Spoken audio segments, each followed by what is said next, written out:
You are listening to Fervent Word, an online Bible study ministry with teachings and tools to help you grow deeper in your relationship with God. The following message was taught by B Simmons in 2011. Chapter 7, and as we go forward in the coming weeks, we're going to be digging a little bit deeper than we have in the previous weeks, getting a little bit more insight into the historical things that have gone on, but also looking forward to those things that have yet to be fulfilled that God had said would come to pass. And so we start off this evening in Daniel chapter 7, and would you look with me please at verse 1. It says this: "In the first year of Belshazzar, king of Babylon, Daniel had a dream and visions of his head while on his bed. Then he wrote down the dream, telling the main facts." And so here in verse 1, what we have is kind of an introduction to what we're going to be looking at this evening. It's a dream or a vision that Daniel has, and here chapter 7 is Daniel recording the main facts of that vision, the main elements of this vision that God gave to him. Now he points out to us that this is in the first year of Belshazzar. Belshazzar was a king of Babylon. Originally, you remember, it was Nebuchadnezzar, but he died, and then the next person ascended the throne, and he died, and then the next person ascended the throne, and that is Belshazzar's father. I always mispronounce his name, so I'm not going to try to do it. But Belshazzar is now on the throne of Babylon. His father's still alive, but he's not in Babylon, and so he's ruling over the region of Babylon. And this puts this prophecy, this vision, at around 553 BC.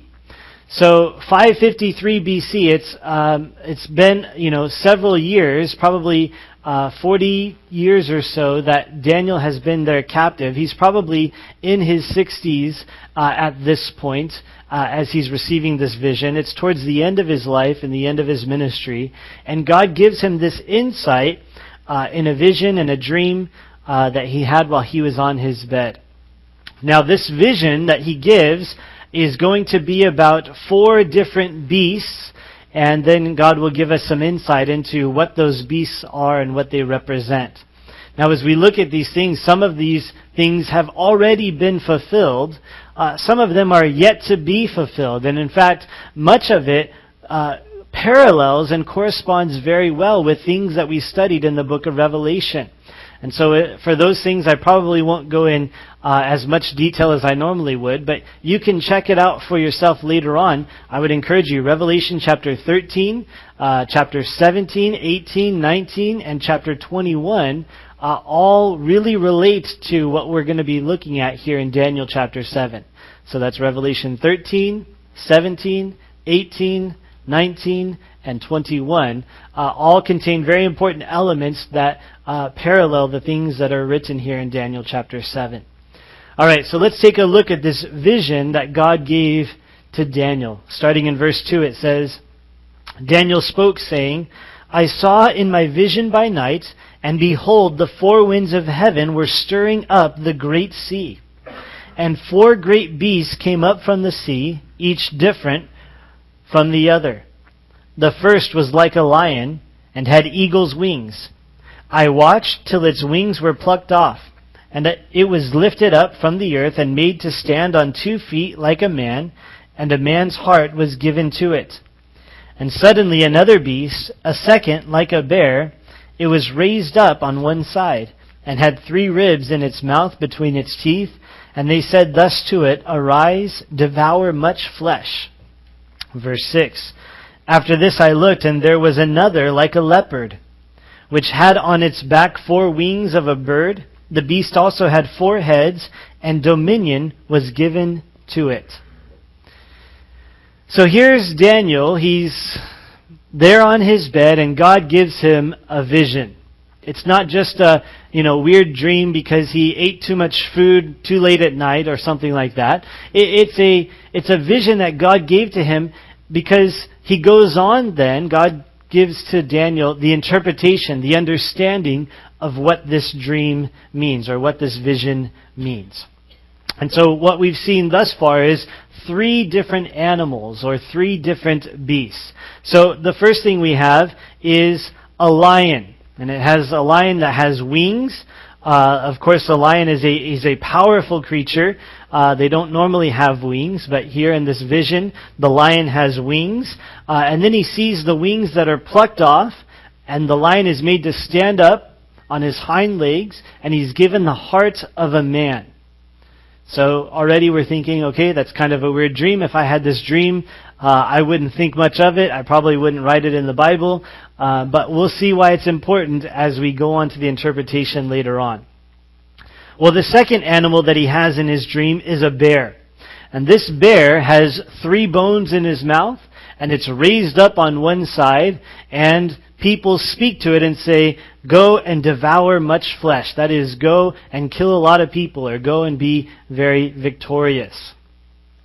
Well, then the third animal that we see in Daniel's vision is the leopard. And it's a strange kind of leopard because it has 4 wings. Again, we don't normally see leopards with wings. But this, in his vision, has 4 wings. But it also has 4 heads.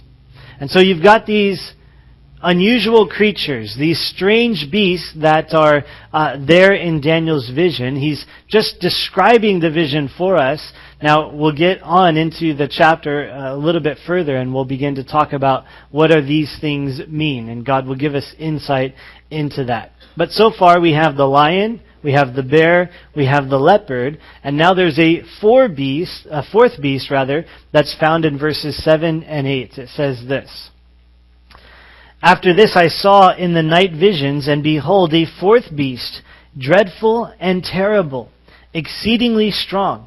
It had huge iron teeth. It was devouring, breaking in pieces, and trampling the residue with its feet. It was different from all the beasts that were before it, and it had 10 horns. I was considering the horns, and there was another horn, a little one, coming up among them, before whom 3 of the first horns were plucked out by the roots, and there in this horn were eyes like the eyes of a man, and a mouth speaking pompous words, or great words.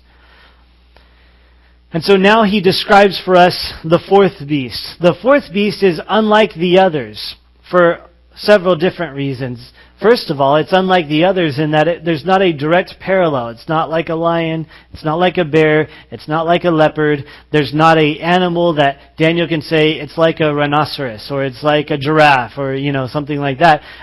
He has no words for it. He just calls it a terrible beast, a dreadful and terrible beast that's exceedingly strong.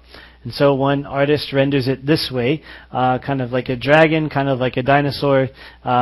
We don't know exactly what it looked like, but he describes this beast, and there are certain things that we know about it. It's dreadful, it's terrible, it's strong, it's breaking in pieces, and so it's going to be, very successful as far as conquering and able to rule. But also we find that it has 10 horns on it, and so you can see on there's 10 horns if you want to count them. The 10 horns become important, and so that's why I bring it up. Well, those 10 horns are not just sitting there. Now there's another little one that comes on the scene, and it uproots 3 of the horns. And so there's some change of the horns that are going on here in this beast that Daniel will describe, and we'll talk a little bit more about as we talk about the interpretation. So again, what we have here is this vision that Daniel has. And he's describing it for us. And we'll talk about what it means. But again, we have the lion, we have the bear, we have the leopard, and then we have the terrible beast, the 4th beast that Daniel sees in his vision. Well, the vision continues in verse 9. It says this: I watched till thrones were put in place, and the Ancient of Days was seated. His garment was white as snow, and the hair of his head was like pure wool. His throne was a fiery flame, its wheels a burning fire. A fiery stream issued and came forth from before him. 1,000 thousands ministered to him. 10,000 times 10,000 stood before him. The court was seated, and the books were open. So as Daniel sees these 4 beasts, these 4 terrible beasts, then he also goes on to see a heavenly scene. where a throne is set up. And he sees there the Ancient of Days. Who is this Ancient of Days? Well, skipping ahead to the interpretation a little bit, we understand this is the Heavenly Father. This is God who is there set up upon the throne. He describes His garment being white, His hair like pure wool, His throne is a fiery flame. And so there's this great brilliance that's surrounding Him. And it's not just God there on the throne, but there in verse 10 it describes the thousands that minister to Him. And so that's a million servants that are ministering to the Lord there. But then, it's not all, 10,000 times 10,000 are standing before Him. And so He sees this heavenly scene, the Father on the throne, with this great multitude around Him. And this, if you were with us in our study of Revelation on Sunday mornings, is very, very familiar. In fact, I would encourage you later on, check out Revelation chapter 4 and 5. Because in Revelation chapter 4 and 5, John gives in great detail a heavenly scene with the Father there on the throne, and much of the imagery and the things that he's describing are identical or parallel to what we're seeing here. The fiery stream that goes before the Lord here in verse 10, we also see in Revelation chapter 4 verse 5 about the lamps and the Holy Spirit and the fire that's going forth before the throne. The many people, the thousands and tens of thousands, or 10,000 times 10,000 rather, that's also referred to in Revelation chapter 5 verse 11. And so there's this great multitude standing before the throne of God. We see that here, and we also see that in Revelation chapter 4 and 5. Verse 11. The vision is continuing still. He says, I watched then because of the sound of the pompous words which the horn was speaking. I watched till the beast was slain, and its body destroyed and given to the burning flame.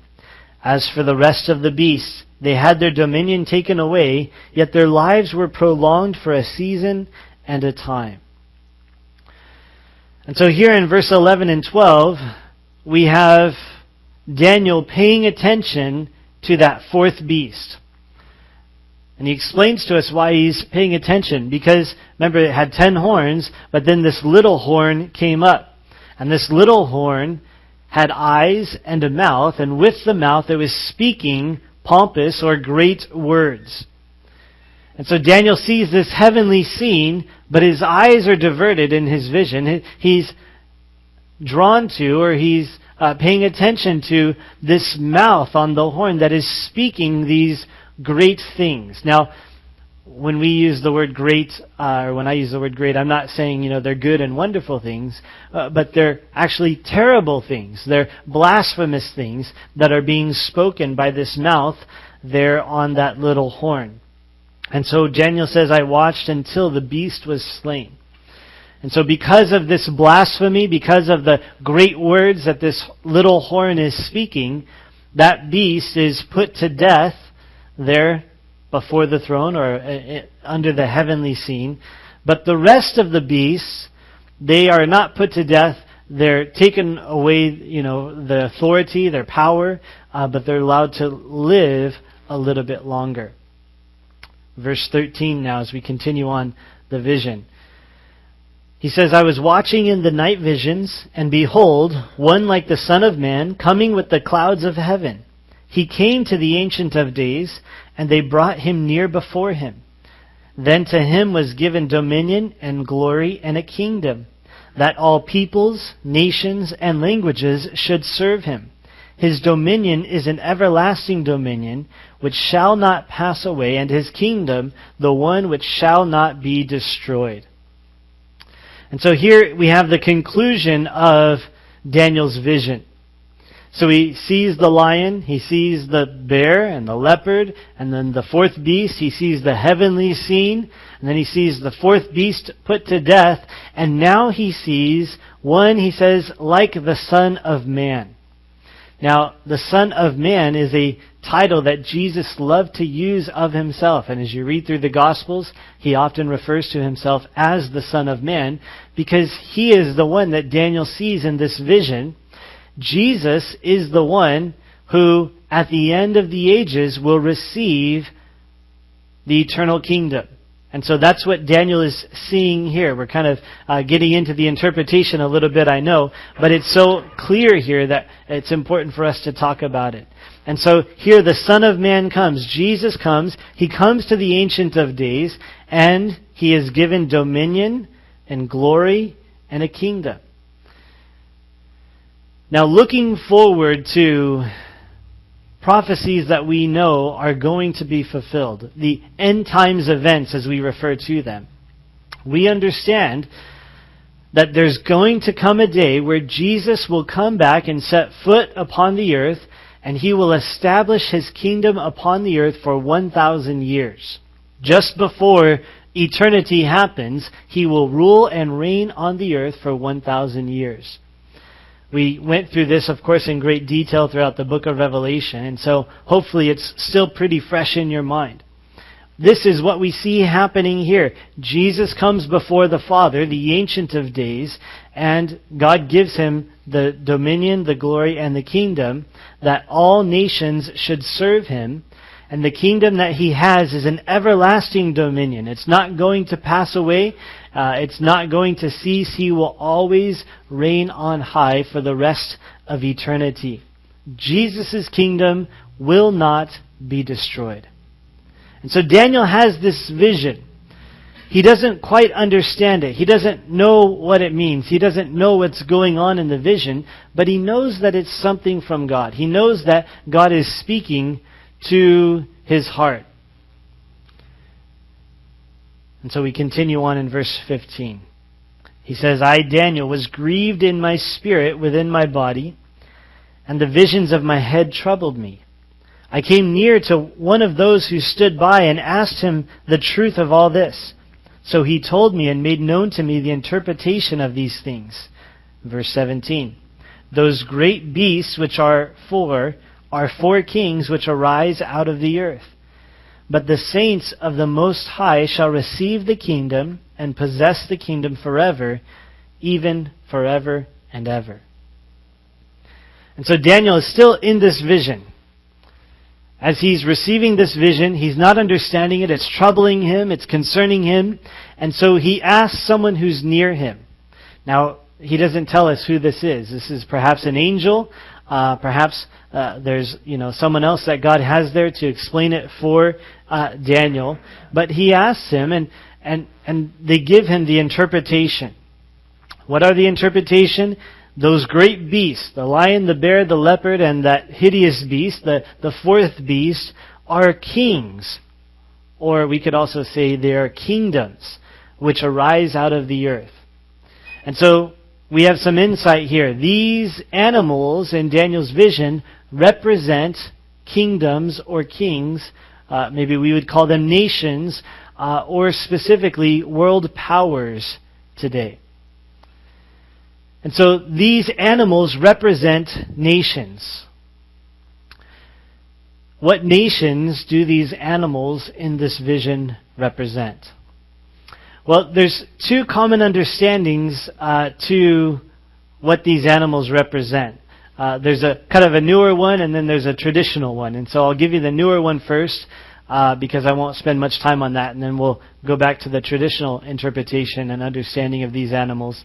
But I want to share with you the alternate interpretation in case you want to look into it or spend some time with it later. So, the newer understanding of these animals, it's kind of newer, not that everybody believes it or anything, but newer onto the scene as far as biblical understanding, is that the lion represents Great Britain, the United Kingdom, or also known as England. I'm not sure why that nation has so many names, but the lion has been representing that nation for hundreds of years. It's kind of been a symbol of Great Britain for a long time. And so under this understanding, these four beasts are nations and kingdoms that all exist together at the same time, right at the end of time, right before the return of Jesus. And so this understanding puts the lion as Great Britain. The bear then would represent Russia. which of course the bear has represented Russia and been a symbol of Russia for hundreds of years as well, and so it seems to fit. And then the leopard, they would say, is representative of the Islamic nations. So not a particular nation, but Iran, Egypt, those Islamic nations that they're kind of joined together and represented by the leopard. And then the fourth beast would represent the kingdom of the Antichrist. And so this understanding of these animals puts it all at the end times, all, yet future, nothing has been fulfilled yet, that these are all nations that are going to exist right at the end, right before Jesus returns. And there's some interesting things about that, and there's some possibilities to that, but I'll let you kind of wrestle with those and consider those. And now the traditional understanding, the traditional interpretation, also has some incredible things that we can learn from it. Now the traditional interpretation is to correspond these animals with the vision that King Nebuchadnezzar had in Daniel chapter 2. And so going back a couple of chapters to chapter 2, you might remember this vision of this image, this statue that King Nebuchadnezzar had. And God gave us the interpretation through the prophet Daniel when King Nebuchadnezzar had this vision. And so there was a statue that had a head of gold. And the head of gold represents the nation of Babylon. And so the Babylonian Empire reigned from 612 to 539 BC. So what we're looking at here in the statue is world powers. Not just, individual nations, but nations that had, dominating control of the civilized world at the time. And so during Daniel's day, that was the nation of Babylon. Well, Babylon fell and was conquered by the Medo-Persian Empire. And in the statue, that's represented by the chest and the arms of silver. And so the Medo-Persian Empire came on the scene, took over Babylon's territory and even much more. And that empire lasted from about 539 to about 330 BC. Well, after the Medo-Persian Empire came the Greek Empire. We'll talk about these things a little bit more in just a moment. The Greek Empire was represented in the statue by the bronze thighs. And these bronze thighs represented the strength of the Greek Empire as it came and conquered. And so the Greek Empire reigned from 330 to about 63 BC. And then you had the legs or the feet of iron, and then the feet of iron and clay, and the 10 toes in the statue of King Nebuchadnezzar in Daniel chapter 2. And that was the fourth kingdom, the final kingdom, which was the Roman Empire, which reigned from about 63 BC to 475 AD. It reigned for the longest time of all the previous nations. And so this statue, this image that King Nebuchadnezzar had, wasn't just a weird dream that he had, but it was a vision that God had given him to show him the events that were about to pass. And so in this image and in this dream that King Nebuchadnezzar had, almost everything has been fulfilled. The Babylonian Empire fell just like God said it would, and it fell to the Medo-Persian Empire just like God said it would. That fell to the Greek Empire, and then the Greek Empire fell to the Roman Empire. The only part that has not been fulfilled in the vision of the statue is the 10 toes on the bottom. And he describes it there as being iron mixed with clay. And these 10 toes we understand to be representing a future kingdom. That is a revival of the old Roman Empire under the leadership of the Antichrist, the coming world leader that will lead a final rebellion against God and bring about the return of Jesus at the end of the age. And so these 10 toes are yet to be fulfilled. The Antichrist has not yet come, and these things have not yet happened.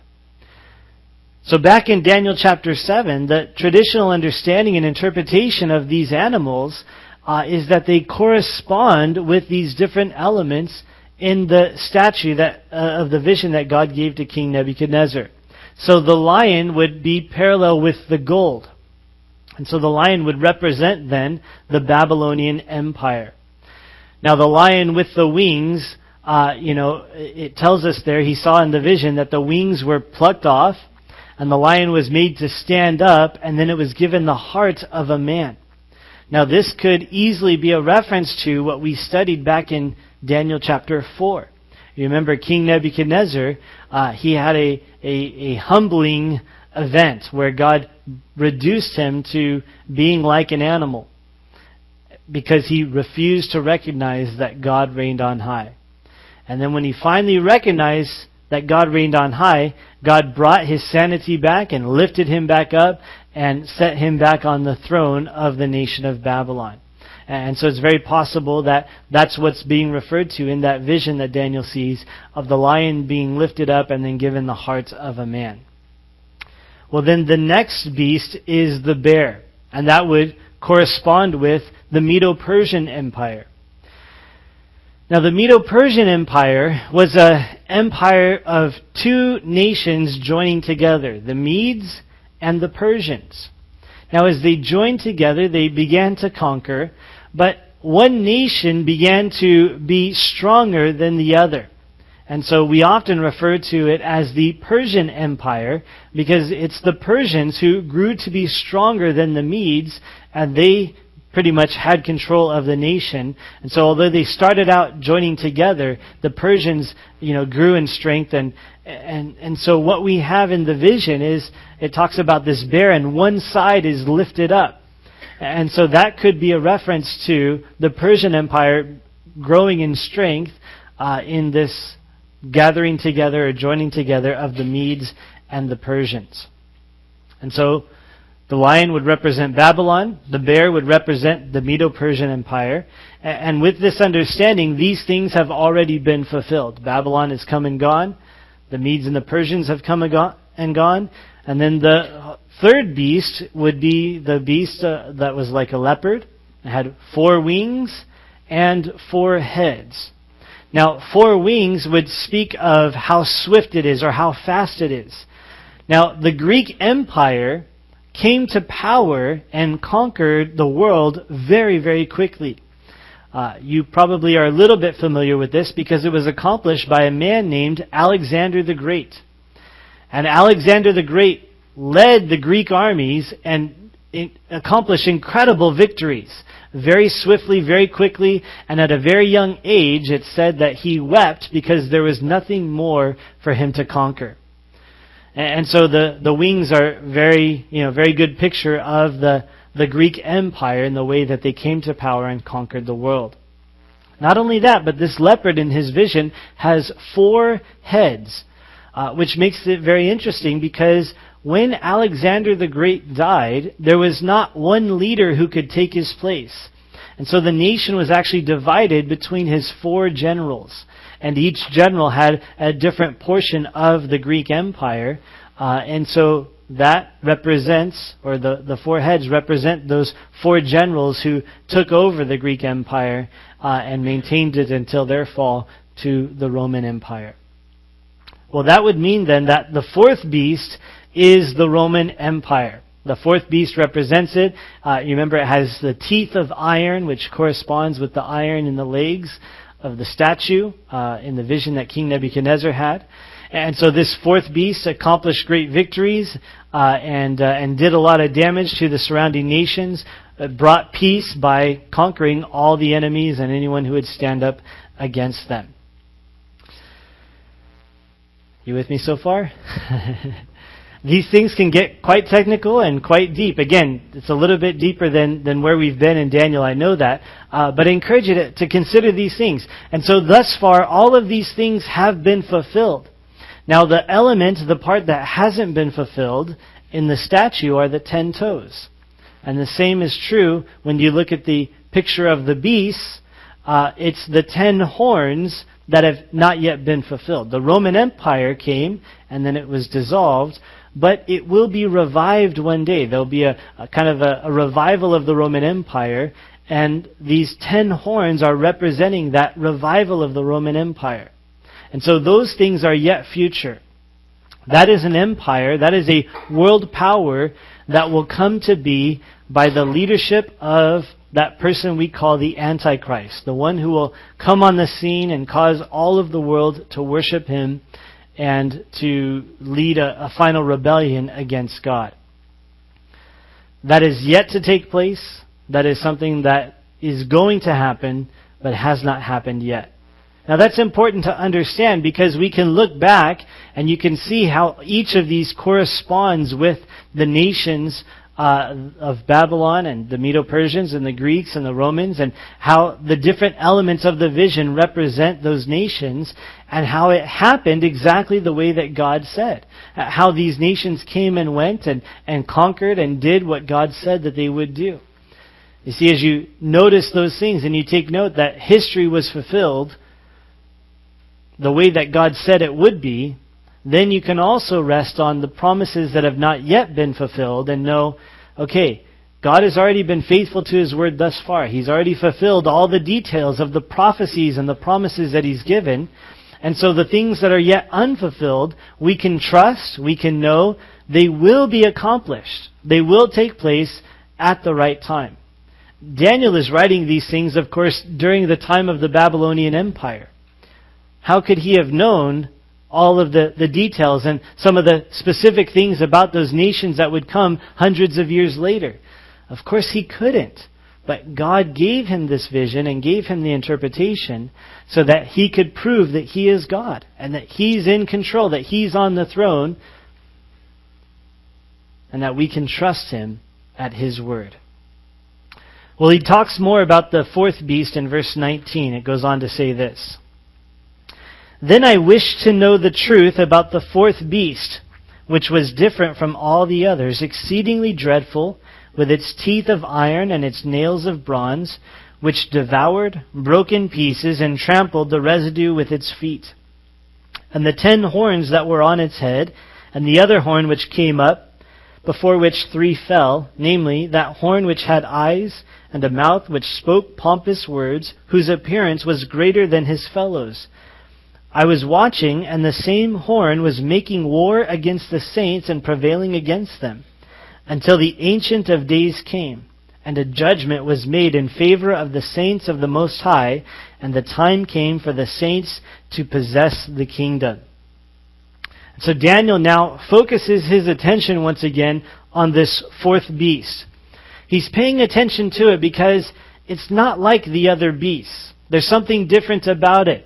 Again, these other beasts fulfilled these other nations that were long gone for us now.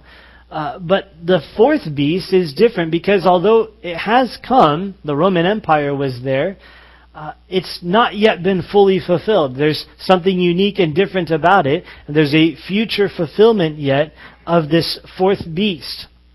This beast is exceedingly dreadful. It's exceedingly powerful. It's breaking in pieces. It's victorious. It's conquering. Understanding that these beasts represent kingdoms, you could see and understand that this final world power, this revived Roman Empire, is going to be quite strong and going to be quite oppressive. There's the 10 horns he is remembering. He's thinking about, okay, there's the 10 horns, and then there's another one that comes up. It has eyes and a mouth, and it's speaking blasphemy, and it knocks out 3 of the other horns. And so there's these horns that are coming into play. What are all these things? He's wondering.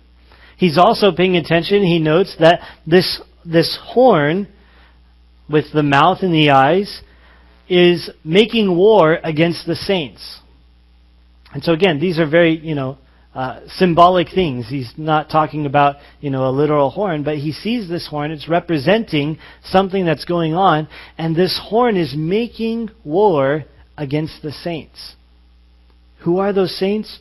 Well, it says that he's able to prevail against them.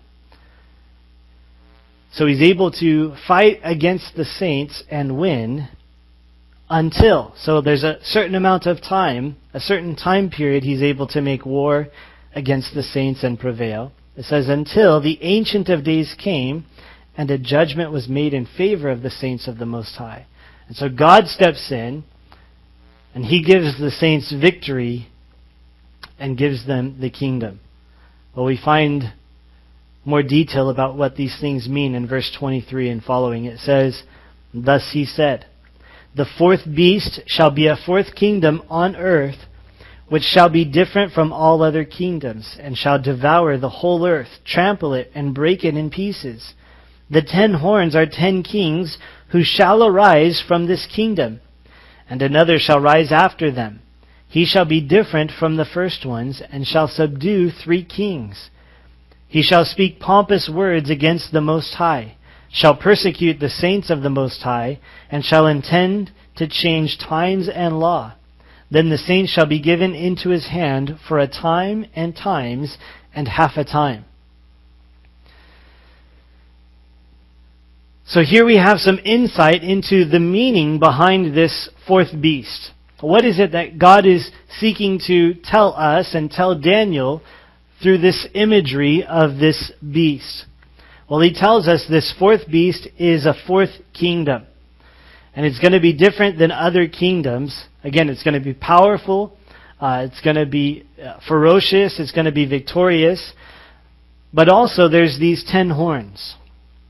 And these 10 horns are 10 kings who arise from this kingdom. And so that's how we understand that there's going to be a revival of the Roman Empire. These 10 kings arise from this beast. And so these 10 kings arise, but there's also another one that rises up. So there's these 10 horns, and then there's an 11th horn that rises up. And as it rises up, it plucks out, it casts down 3 of the other horns. And so there's going to be a revived Roman Empire. There's going to be a revival of what once was this great and powerful and awesome, mighty empire. But there's going to be some turmoil in it. There's going to be some shifting of power as the little horn, the Antichrist, rises to power, and he casts down 3 others in the process. The 10 horns, he says, are 10 kings. Now this corresponds with the things that we studied in the book of Revelation. And you can check out Revelation chapter 13, verse 1, when it's talking about the beast, the Antichrist, and how he has these 10 horns on him. Also, Revelation chapter 17, verse 12 tells us that the 10 horns are 10 kings. And so here we understand much of this has been fulfilled. The lion, the bear, the leopard, those things have been accomplished in past history. It's already been done, and it's fulfilled exactly the way that God said. But there's an element to this fourth beast that has not yet been fulfilled. We look at the end times in the Bible and we understand there's a lot of trouble that is coming to this world. What we refer to as the tribulation period, the time where all of these devastating things, these plagues and wars and all these things that happen upon the earth that lead up to the return of Jesus Christ. Well, it's during that time that this last kingdom, these 10 horns, rise up and try to take control of the world. And the Antichrist is involved in this final kingdom. And as he rises up, 3 of the other kings that are represented by these horns are cast down or plucked up. Now we also learn about the Antichrist here in verse 25, that he will speak pompous words against the Most High. It's already said that a couple of times. Again, this means great words, or we would probably better describe it as blasphemous words. He's speaking blasphemy, terrible things against God and against God's people. Now again, this is something that is fulfilled by the Antichrist, as John records it in Revelation chapter 13, verse 6. He talks in much the same way, that the Antichrist, this beast who comes on the scene, is speaking blasphemy against God and speaking blasphemy against God's people. Well, not only that, but we see that, again, he shall persecute the saints of the Most High. It tells us that the saints will be given into his hand for a time and times and a half a time. The Antichrist, this little horn that comes up in this fourth beast, will be making war against God's people, and he will be successful. He will be victorious. He will prevail against God's people, against the saints of the day. Now, who are the saints of the day before we start getting freaked out and wondering, if we're in trouble? The saints of the day are those who are alive during the tribulation period. Now, backing up just a little bit. What are we looking forward to as believers in Jesus? What is, the prophetic thing that we have hope in, that we are trusting in? Well, Jesus said, I'm going to prepare a place for you. In John chapter 14. He said, if I go to prepare a place for you, I'm going to come back and receive you unto myself. The Apostle Paul tells us in 1 Thessalonians chapter 4 that we're going to be caught up, that Jesus is going to return for His church, for His followers. He's going to be in the clouds, and then we're going to be caught up to meet Him, to join with Him in the clouds, and then we will forever be with the Lord. It's the rapture of the church.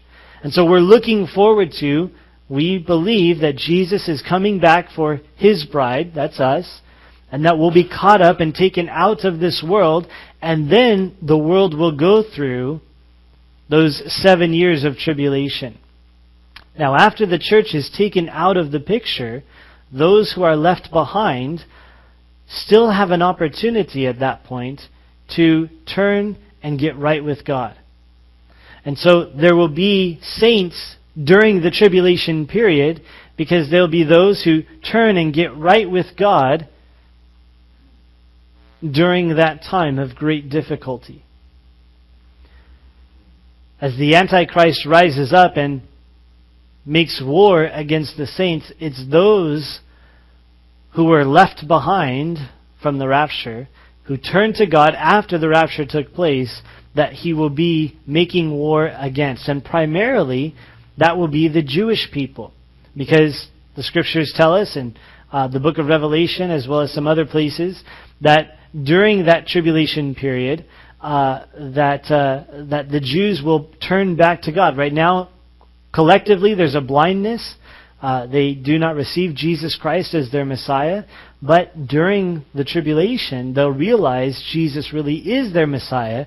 And so as a whole, collectively, the Jewish people will turn to Jesus, and the Antichrist will be making war with them. That's probably way more information than you wanted to know.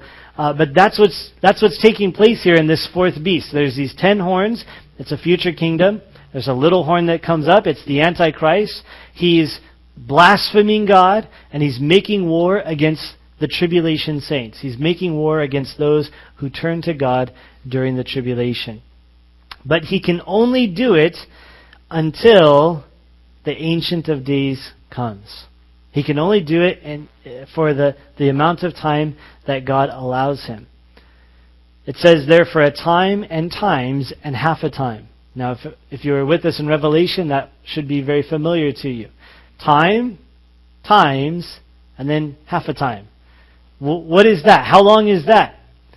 That's 3.5 years. That is exactly half of the tribulation period. The tribulation period is 7 years long. There's 3.5 years in the beginning where the Antichrist is rising to power, but then in the middle of the tribulation, he proclaims himself to be God and demands all of the world to worship him. And so that last 3.5 years are what's being described here. He's going to be speaking blasphemies because he's proclaiming himself to be God. He'll be making war against the saints because the Jews at that time will recognize, hey, he's not our Messiah. Jesus is our Messiah, and they'll turn to Jesus. And so he will be making war against them for the last 3.5 years of the tribulation period. And so again, these things correspond with the things that we studied in the book of Revelation. They're things that are yet unfulfilled, but we can trust and know that they will be fulfilled because all of the things leading up to it have taken place exactly the way that God declared. Verse 26. But the court shall be seated, and they shall take away his dominion to consume and destroy it forever. Then the kingdom and dominion and the greatness of the kingdoms under the whole heaven shall be given to the people, the saints of the Most High. His kingdom is an everlasting kingdom, and all dominions shall serve and obey him. This is the end of the account. As for me, Daniel, my thoughts greatly troubled me, and my countenance changed, but I kept the matter in my heart. So the final aspect of this vision is the court that is seated. Now the court is a reference to what he talked about there in verse 10. There was that great multitude that was before the throne of God. That's the court. And so they're seated and they take away his dominion. And so this Antichrist, he sets up his kingdom. He blasphemes God. He wars against the saints. But the end, God wins. And they take away his dominion. They take away his power. And everything is given to God's people. It says given to the people, the saints of the Most High. It's the children of God who receive the kingdom, the dominion, the earth. It's at that time that Jesus will set up and establish his kingdom on the earth, which it describes here as an everlasting kingdom, and all dominions shall serve and obey him. And so he receives the kingdom. He receives the authority. He sets up his kingdom upon the earth, which he reigns for 1,000 years here upon the earth, but then that brings in eternity, where he rules and reigns for the rest of eternity. And so that is Daniel chapter 7. Now, let me give you a quick summary. So, just to kind of wrap it up and try to help you understand what we're talking about. So, first we had the lion as part of Daniel's vision. That was fulfilled by the nation of Babylon from 612 to 539 BC. Then we saw the bear. The bear was fulfilled by the Medo-Persian Empire, which was from 539 to 330 BC. These are historical things. You can look back, you can see the aspects of those nations. Then you have the leopard in his vision with 4 heads and 4 wings. That was fulfilled by the Greek Empire from 330 to about 63 BC. Then you have the 4th beast, which is unlike the other beasts, which is fulfilled by the nation of Rome from 63 BC to about 475 AD. So all of those things have been fulfilled. Exactly the way that God said, exactly what he described is what happened. Then you have things that are yet unfulfilled. The 10 horns, not yet been fulfilled. These things will be fulfilled in the last days, just before the second coming of Jesus. And so those are 10 kings of a future empire. The other horn that comes up, that is the Antichrist, who will be a prominent leader in that and the establishment of that nation, but also will take the full reins of that last world empire. And then you have the eternal kingdom, which is given to the saints. And I want to just stop and consider that for a moment. Would you turn with me, please, to Hebrews chapter 12? Hebrews chapter 12. We'll wrap it up with this last verse here. Hebrews chapter 12. It's there in the New Testament towards the end of the Bible. The author of Hebrews here is talking about making sure we listen to God, not refusing God, paying attention to what he has said and serving him. And so in Hebrews chapter 12, verse 28, it says, therefore, here's some pages turning. I'll wait just a moment. Hebrews 12, verse 28. It's page 1061 if you have my Bible. Probably you don't. Hebrews 12:28 says this, therefore, since we are receiving a kingdom which cannot be shaken, let us have grace by which we may serve God acceptably with reverence and godly fear. As we look at Daniel chapter 7, there's a lot of details there. There's a lot of things that are, wow, that's interesting. That's amazing. Wow, look at how it corresponds. Look at the historical accounts. Look at the speculation about what might be in that final kingdom. And there's a lot of ways that we can go. But I think the bottom line for us comes back here to Hebrews 12:28. Because what we see and what we understand is that we are receiving a kingdom which cannot be shaken. The kingdom that Jesus establishes is forever and ever. Even to forever and ever. Even to everlasting. It's never ending. He reigns on high. He rules. And so it's Jesus that we need to be paying attention to. We could be worrying about all the different world powers and all the different interpretations and understandings, and we can get caught up in those things. And there's certain value in studying and understanding. Obviously, God gave it to us for us to dig into and to grasp hold of. But the result in our lives needs to be Hebrews 12:28. As we recognize what the Bible says about the kingdom of God and where we will be spending eternity and how we will be with Jesus forever, our response should be, he says, since we're receiving this kind of kingdom, it cannot be shaken. It will not fall like these other past world empires. It will last forever. Since that's the kingdom that we are receiving, he says, let us have grace. That word have means to hold on to. Take a firm grasp of grace. Grace. What is grace? Grace is God giving to us wonderful things that we don't deserve.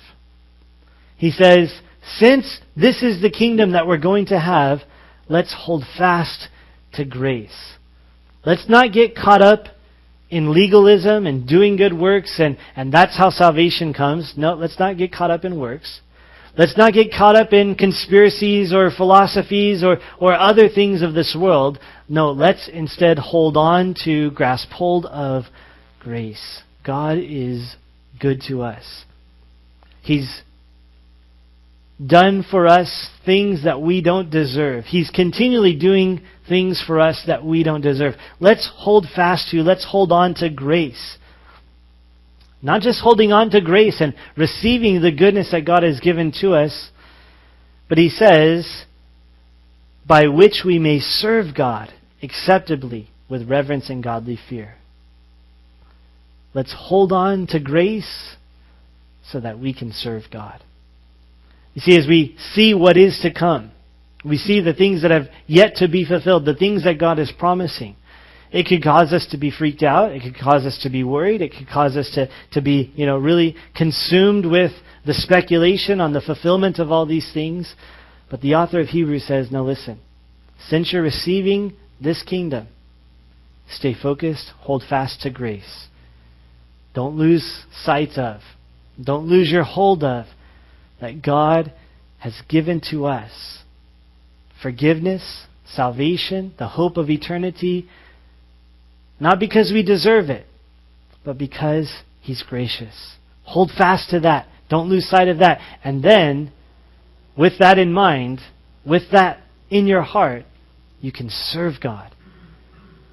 And so what we need to be doing, how we need to be responding to Daniel chapter 7 and the prophecies that are contained, is to serve God because of the grace that he's given to us. The worship team's going to come up and close us in worship. And as they do, let's take some time to grasp hold of the grace of God. To reflect upon what God has done for us. And remember how good he's been towards us. That we might then be able to go forth and serve him. To love people. To share with them the good news. To minister to the people around us. To do the things that God has put upon our heart. Let's hold fast. Let's reflect upon the grace of God as we worship him.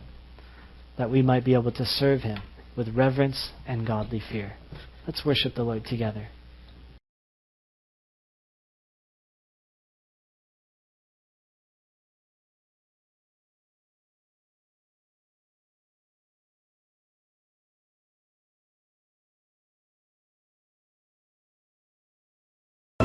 We pray you have been blessed by this Bible teaching. The power of God to change a life is found in the daily reading of his word. Visit ferventword.com to find more teachings and Bible study resources.